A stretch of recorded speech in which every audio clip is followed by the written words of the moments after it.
শেষ পর্যন্ত আওয়ামী লীগের কাছে গোহারা হেরেছে ডক্টর মোহাম্মদ ইউনূস।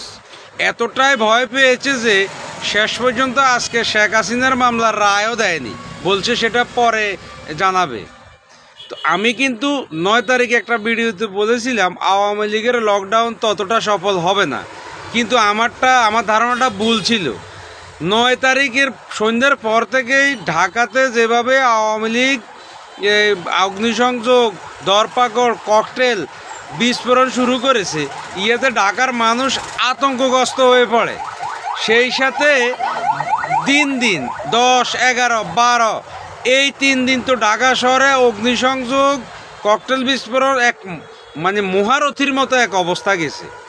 শেষ পর্যন্ত আজকে দেখলাম বরিশাল যে 13 তারিখ আসছে, 13 নভেম্বর দেখলাম বরিশাল মহাসড়ক অবরোধ করে এখানে শত শত আওয়ামী লীগের নেতাকর্মী রাস্তায় বসে আছে, সেনাবাহিনীও আছে, পুলিশও আছে, অন্যান্য আইনশৃঙ্খলা বাহিনীও আছে, কিন্তু তারা সুন্দর মতো দাঁড়িয়ে আছে, কেউ কাকে কোনো রকম বিরক্ত করতেছে না।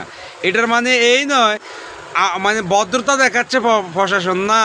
প্রশাসন দেখছে এখন যদি করতে যায় উল্টাপাল্টা কিছু, তখন তাদের জীবন নাশের সম্ভাবনা আছে। এই জন্য প্রশাসন নীরব ভূমিকা পালন করতেছে। তারপর ঢাকা খুলনা মহাসড়ককে অবরোধ করে দীর্ঘক্ষণ আওয়ামী লীগ বসে আছে, শত শত নেতাকর্মী রাস্তায়, প্রশাসনের একই অবস্থা।